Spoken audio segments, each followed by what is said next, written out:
कितने ही महापुरुषों ने कितने घोर तपस्या की जंगलों में त्याग किया। कितने ही संतों ने महापुरुषों ने पूरी जिंदगी भर के लिए ऐसे ऐसे व्रत रखे, खान पान त्यागे, कठोर से कठोर क्रियाएं की। किस लिए की कि उस प्रभु की तलाश करें जिसने इतनी सुंदर रचना रची।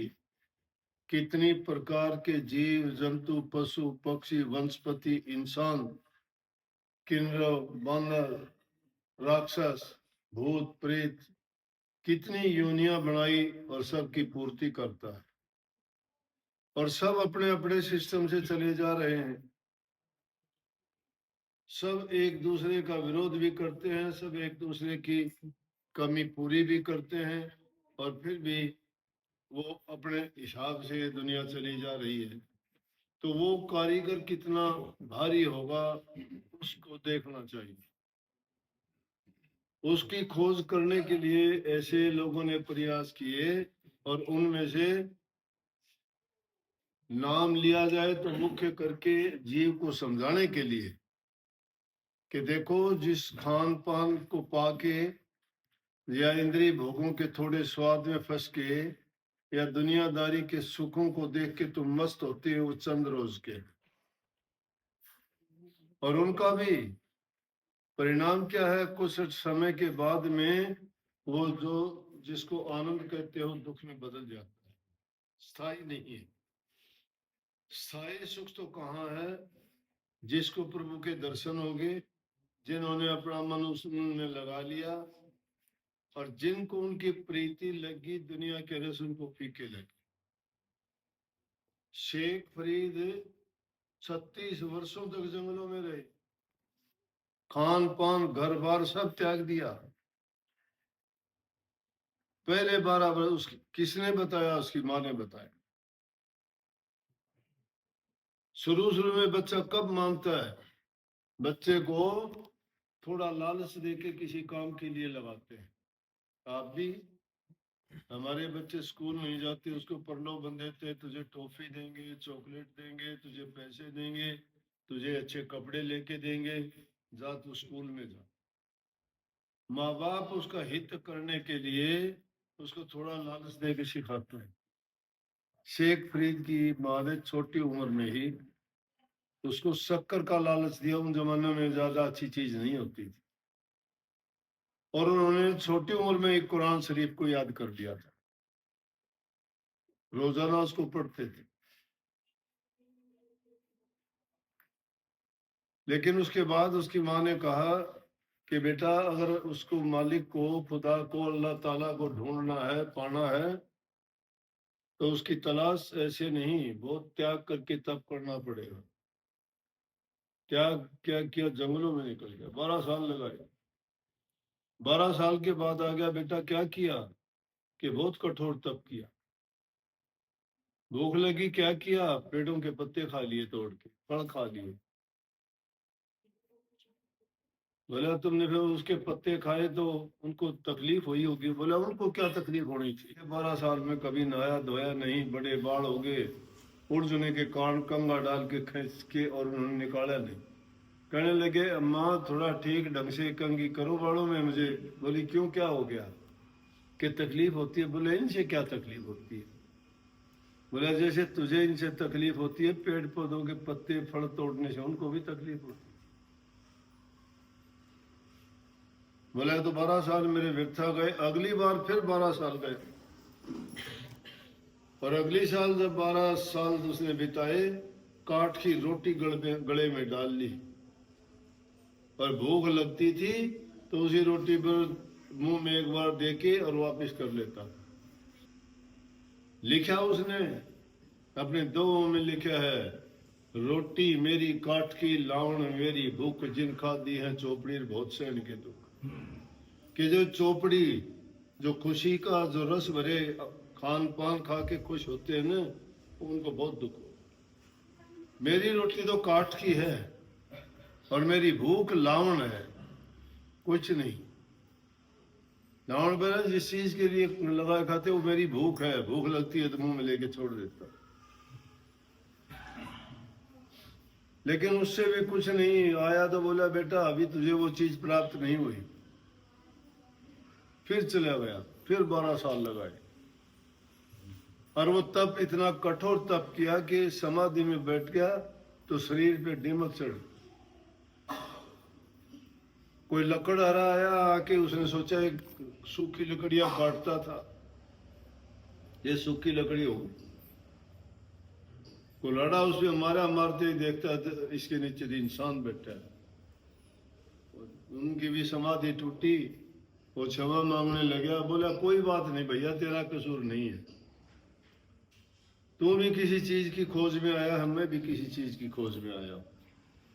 चलता है उसी 12 साल में बैठे बैठे तप करने से साधना किसी चीज की करो आपको उसमें दक्षता तो प्राप्त हो जाएगी, कोई भी काम करो। पढ़ते थे, लिखना सीखा था मुश्किल से, टेढ़ी टेढ़ी मेढ़े अक्षर बना के, लेकिन जब लिखना पूरा सीख गया, अभ्यास जब पूरा हो गया, अब मुंह दूसरी तरफ करके भी लिख सकते हैं। महात्मा लोग जो दृष्टि की साधन करते हैं उनमें दृष्टि की ताकत आ जाती है, जिस चीज पे दृष्टि डालें अगर वो चाहें तो उसको उसी टाइम उसको हर प्रकार से सुखी बना सकते हैं, हर प्रकार की तकलीफ मिटा सकते, तवज्जो के साथ अगर दृष्टि डाल दें।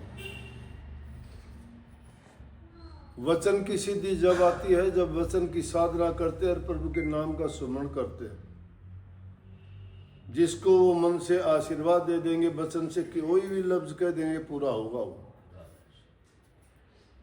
संकल्प की सिद्धि अंतर में शिथिल होकर एकाग्रता की वजह से आदमी को आत्म शक्ति इतनी जागृत हो जाती है उनकी कि जो भी संकल्प उठाएंगे पूरा हो जाएगा। जो विचार करेंगे कि भाई ये काम हुआ नहीं, देखते ही देखते हो जाएगा। 36 साल में उनको ये साधना करते करते ये शक्ति आ गई। एक दिन बैठे हैं मस्ती में, शाम के टाइम पक्षी पेड़ों पर बैठते हैं, सारे चहचहाते हैं, हम अंदाजा लगाते हैं, अपने दिन की बातें करते होंगे सारे, तू कहाँ गया, तू कहाँ गया, तूने क्या किया, तूने क्या। हम भी तो ऐसा करते हैं ना, इकट्ठे होते हैं तो बड़ा कलरव होता है। शाम के टाइम जाके देखोगे पेड़ों में तो सब पक्षी वक्षी बैठे थे और वो ध्यान समाधि में था। शोर शराबा करता है तो आदमी का चित्त भंग होता है, ख्याल बदलता है, दूसरी तरफ ध्यान पलट जाता है तो क्रोध आया। क्योंकि आदमी जब किसी भी काम में लगा होता है, दूसरा आदमी विघ्न पैदा करता है तो गुस्सा आता ही है।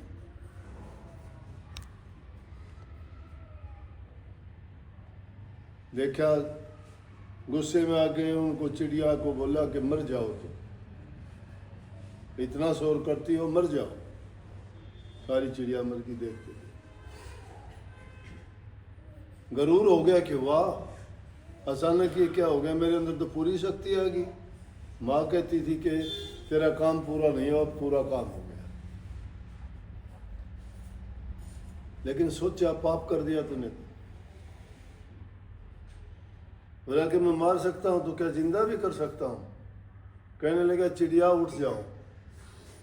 ऐसा करना था, चिड़िया उठ गई, फिर उठ के चल दिया कि माँ को जाके बताऊंगा कि देख लो।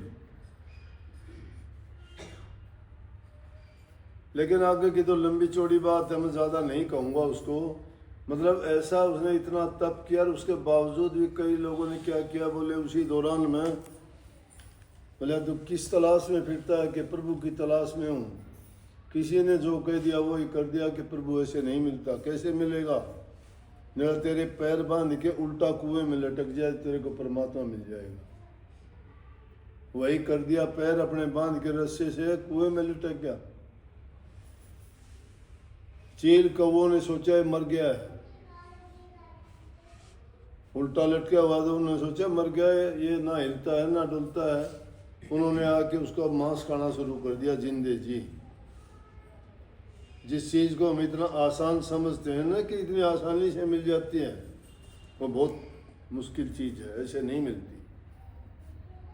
हम तो टाइम पर अगर खाना ना मिले तो हाय तौबा करते हैं, मन की चीज़ नहीं मिले तो हाय तौबा करते हैं, सब्जी में उसमें नमक मिर्च या कोई मसाला कम हो तो हम झगड़ा करते हैं, अगर हमारी मन मर्जी के अनुसार नहीं मिलता तो झगड़ा करते हैं। लेकिन प्रभु के भगत हैं, उनको इन चीज़ों से सरोकार नहीं, वो जीने के लिए खाते हैं, स्वाद के लिए नहीं, कि वो जिंदा रहे। बस शरीर को जरूरत है जिंदा रहने के लिए, उसके लिए खाते हैं। तो कुएं में उल्टा लटक गया, कौन ठुंगे मारने शुरू कर दिए मांस खाने के लिए। कहा भी है, कुएं बीच फरीद ने एक मीठी बोली भाषा, तुम कागा चुन चुन खा लियो मेरे हाडा पर का मासा, दो नेत्र मत ना फोड़ियो मन हरी मिलन की आशा, जिन करी तपस्या घोर है जो होया आश्रय हर कह, लागी का मार्ग और है लगी चोट कड़े जय करके। लागी का मार्ग, जिसको लगन लगती है उसका रास्ता ही अलग। ये तो एक फरीद की बात कही, जितने महापुरुष हुए, किसी राजाओं ने किसी को यातना दी, दरिया में डबोया, किसी को चैनों से बांध के कबीर साहब जैसे संतों को फेंक दिया गया, किसी को ताते तेल के कढ़ाइयों में होम दिया गया। कहाँ पांचवें गुरु अपने अर्जुन साहब के साथ में क्या किया कि पूरी चमड़ी उधेड़ दी गर्म रेत और गर्म पानी में उस डाल डाल के शरीर पे।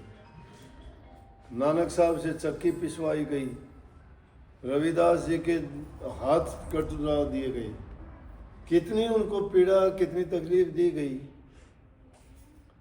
लेकिन आखिर उनको लगन जिस चीज की लगी थी उसके में कोई कमी नहीं आने दी।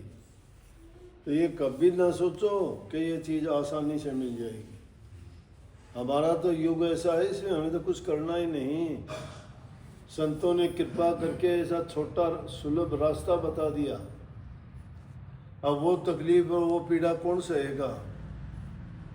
लेकिन जगत और भगत की दुश्मनी होती है। दुनियादारों का काम होता है कि वो उल्टे सीधे वचन बोलना, उनको रास्ते से भटकाने के लिए पता नहीं क्या क्या कह देना, जिन बातों का कोई मतलब नहीं होता, क्योंकि वो उनको पकाने के लिए, उनकी परीक्षा के लिए, उनके धैर्य को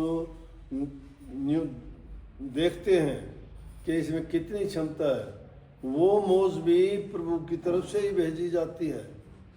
लेकिन अगर ऐसा होता है तो फिर परमात्मा ने खुद कहा कि ताऊंगा तपाऊंगा नक्शे तारूं खाल, मेरा भगत डिगे नहीं तो पल में कर दूं न्याल। कि अगर वो डिगता नहीं है, टिका रहता है, तो उसको एक पल में निहाल कर देता, देर नहीं करता। और एक पल में निहाल करने का मतलब राजा हरिश्चंद्र की पूरी जिंदगी बर्बाद होगी। कहीं किसी के घर पानी भरना पड़ा, कहीं शमशान घाट में रहना पड़ा, कभी रोटी नहीं मिली, भूखा सोना पड़ा, पत्नी को बेच देना पड़ा, लड़के को बेच देना पड़ा, उसके सामने ही उसका लड़का भी गुजरा, पत्नी भी गुजरी। लेकिन जब आखिरी वक्त आया और खुद भी अपनी पत्नी को ही जब मारने के लिए तैयार हो गया और खुद भी आग में कूदने के लिए तैयार हो गया, तो प्रभु ने दर्शन देके न्याल किया कि नहीं किया। परीक्षा थी, हर एक को अपनी परीक्षा देनी पड़ती है। जो परीक्षा से घबरा के उकता के भाग जाता है तो वो तो कायर कहलाता है। लेकिन इस युद्ध भूमि के मैदान में ये लड़ाई है काल और माया के देश में इस जीव की। जो ठहर जाता है और मुकाबला करता है तो उसको पल में निहाल कर देते, देर नहीं करते। क्योंकि जिसको तुम याद करते हो, जिससे सहारा और ओट लेते हो, वो अगर उसकी मदद नहीं करे तो उसको लज्जा लगती है। इसलिए वो अंग संग रह के खुद हाजिर होकर उनकी सहायता करते हैं। जिनका यकीन दृढ़ है, भरोसा पक्का है, संभाल करता है। इसलिए संत महात्मा उसी के आश्रय, उसी की ताकत के सहारे रहते हैं। ये दुनियादारी की तो रीत ऐसी है कि ये तो पता नहीं क्या का क्या कर देंगे। इसलिए संयम, धैर्य, त्याग, तप और साधना। लेकिन इंसान सच्चा और अच्छा बन के जो रहता है उसको उसका परिणाम हमेशा अच्छा ही मिलता है। सबको बहुत बहुत आशीर्वाद। राम